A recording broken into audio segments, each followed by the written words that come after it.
মরদেহ। এদিকে কেমিক্যাল গুদামের বিষাক্ত ধোঁয়ায় আশপাশের কারখানা বন্ধ রাখা হয়েছে। বিশেষ পোশাক পরেও ধোঁয়ার কারণে ভবনে ঢুকতে পারেনি ফায়ার সার্ভিস সদস্যরা। রায়দুল শুভকে সঙ্গে নিয়ে হায়দার আলী রিপোর্ট।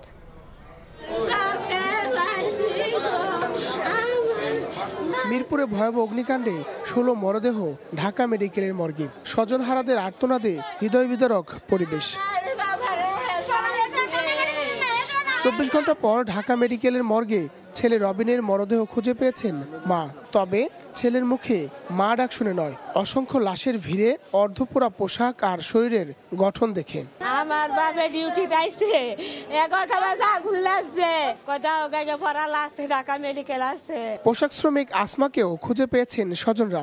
মেয়ের অঙ্গার দেহ চোখের সামনেই পড়ে আছে লাশ রাখা ঘরে। অন্যদিকে ছেলে ইয়াসিন আরাফাত এখনো খুঁজছেন বাবাকে। কালকে যে কাপড় গায়ে দিয়া গার্মেন্টস আইছিল, একটা কাপড়ের টুকরা চিহ্ন পাইছি মেয়েটার। আমরে কল দিছিল, তখন চিল্লাইতেছিল আগুন আগুন বলে, আল্লাহ আল্লাহ বলে চিল্লাইতেছিল। তারপর যে ফোনটা কাটিয়ে গেছে, তারপরে আর ফোন ঢুকে নাই। হাসপাতাল কর্তৃপক্ষ বলছে কেমিক্যালের গ্যাসে নয়, আগুনে পড়ে মৃত্যু হয়েছে তাদের। ডিএনএ নমুনা সংগ্রহের পর লাশ হস্তান্তর করা হবে। 16 জনের মৃতদেহ আমাদের ঢাকা মেডিকেল কলেজে গত রাতে আমরা পেয়েছি। এই 16 জনের মধ্যে 9 জন পুরুষ এবং 7 জন মহিলা। এদিকে মিরপুরে কেমিক্যাল গোডাউনের আগুন নিভলেও এখনো বের হচ্ছে ধোঁয়া। বিশেষ পোশাক পরেও ধোঁয়ার কারণে গোডাউনের ভেতর ঢুকতে পারেনি ফায়ার সার্ভিস সদস্যরা। ধোঁয়ায় বেশ কয়েকজন অসুস্থ হওয়ায় আশপাশের গার্মেন্টস কারখানাও বন্ধ রাখা হয়েছে। আমাদের যে গার্মেন্টসের যে আগুনটা ছিল সেটা আমাদের সম্পূর্ণ নিয়ন্ত্রণে, কোনো সমস্যা নাই, নির্বাপনও হয়ে গেছে আমাদের। কিন্তু কেমিক্যালের যে আগুনটা আছে এটা সময় লাগবে। অতি সত্বর জরুরিভাবে দরকার এগুলোকে চিহ্নিত করে এগুলোকে উৎখাত করা, যাতে জনবহুল এলাকা থেকে এগুলো বের হয়ে যায়, এবং যদি পলিসি পরিবর্তন লাগে তাহলে পলিসি পরিবর্তন করতে হবে। নিখোঁজদের খোঁজে কারখানার সামনে অপেক্ষা করছেন উদ্বিগ্ন স্বজনরা। এখানেও হাজার হাজার ওয়ার্কার, গরিব মানুষ চাকরি করে, এখানে কেমিক্যালের গোডাউন রাখলে সমস্যা আছে। অগ্নি নির্বাপকের কোনো ব্যবস্থা নাই ভিতরে, গোডাউনের ভিতরে শুধু কেমিক্যাল রাখে, ওখান থেকে সাপ্লাই দেয়, রাখে ওখান থেকে সাপ্লাই দেয়। রাত্র 12:15 পর্যন্ত রিং হয়েছে। আমাদের সমস্ত আত্মীয় বান্ধবকে কল দিয়েছে, কিন্তু কখনো কেউ রিসিভ করতেছে না। এরপর আমি ওখান রাত্র 4। আগুনের সূত্রপাত কিভাবে হয়েছে তা তদন্তে কাজ করছে আইন শৃঙ্খলা বাহিনী। হায়দার আলী, সময় সংবাদ, ঢাকা। এই মুহূর্তে মিরপুরে ঘটনাস্থলে আছেন সহকর্মী আব্দুল্লাহ শাফি এবং ঢাকা মেডিকেলে আছেন হায়দার আলী। সরাসরি প্রথমে যাচ্ছি শাফির কাছে।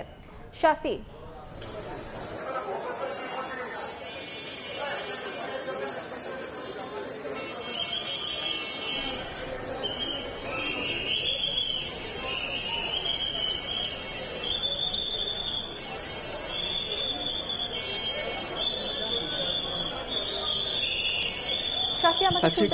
এইখানকার মিরপুরে যে শিয়ালবাড়ির যেখানে অগ্নিকাণ্ডটি ঘটেছে, এইখানকার পরিস্থিতি আমাকে দেখলে বুঝতে পারছেন, কারণ আমি যখন এখানে আসার পরে আমার কাছে মনে হলো চোখে ঝাঁজ লাগলো, তারপর নাকেও কেমন জানি ঝাঁজ লাগলো। তারপর আমি এখানে মাস্ক পরিহিত করলাম। আমি কিন্তু দাঁড়িয়ে আছি যেই কারখানাটি আছে, যেই জায়গাটিতে কারখানা, তার থেকে 100 মিটার দূরে আমি অবস্থান করছি, কিন্তু সেই জায়গায় কিন্তু রেডিয়েশন ছড়িয়ে পড়েছে এবং পুলিশ এবং ফায়ার সার্ভিসের কর্মকর্তারা সাধারণ মানুষদেরকে রেডিয়েশন থেকে বাঁচতে মাস্ক পরার পরামর্শ দিয়েছেন এবং এইখান থেকে তারা যে জোরে পানি ছিটাচ্ছেন ভিতরে, সেইখান থেকে হচ্ছে পানির ফ্লোতে সেই রেডিয়েশনগুলো, কেমিক্যালগুলো কিন্তু এই দিক দিয়ে বের হয়ে আসছে। আমরা কিছুক্ষণ আগে ফায়ার সার্ভিসের যে অপারেশনস, তিনি কথা বলেছিলেন আমাদের সঙ্গে, তাজুল ইসলাম, তিনি জানিয়েছেন এখন পর্যন্ত তারা ভিতরে যেই জায়গাটিতে মূলত মূল ঘটনাটি ঘটেছে, বিস্ফোরণ ঘটেছিল, কেমিক্যাল ছিল, সেইখানে এখন পর্যন্ত তারা প্রবেশ করতে পারেন নাই এবং সেইটা পুরোপুরি নির্বাপন করতে হয়তো তাদের আরো 72 ঘন্টা সময়ের মধ্যে লাগতে পারে, এই ধরনের একটা ধারণা তারা দিয়েছেন। কিছুক্ষণ আগে এইখানকার এলাকাবাসী স্থানীয় একজনের সঙ্গে আমার কথা হলো, যিনি পাশের যে 3তলা একটা ওয়াশ গার্মেন্টস রয়েছে, 3তলার, এটার পাশেই সেই একজন মালিককে পুলিশ আটক করেছে বলে তার পরিবার অভিযোগ করেছেন। তারা বলছেন এইখানকার পরিস্থিতি, বেশ কয়েকটি বিশেষজ্ঞ টিম এসেছে, সকালবেলা বিশেষজ্ঞ বুয়েটের একটি বিশেষজ্ঞ টিম এসেছিল এবং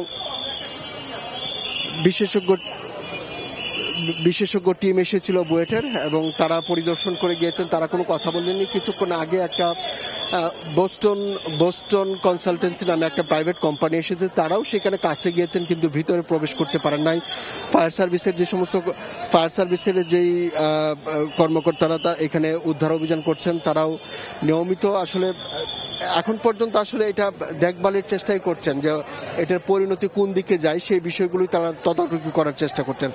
আশেপাশে এখন পর্যন্ত উৎসুক জনতার ভিড় তো আছেই, তবে সেইখানে সেনাবাহিনী এবং গতকালের মতো র্যাব কিংবা বিজিবির টহল নেই, শুধুমাত্র আইন শৃঙ্খলা বাহিনীর সদস্য পুলিশ আছেন, তারা সাধারণ মানুষকে নিয়ন্ত্রণ করার চেষ্টা করছেন। তো মোটামুটি এই ছিল এখানকার সর্বশেষ পরিস্থিতি। আমি ঠিক সরাসরি যুক্ত ছিলাম মিরপুরে।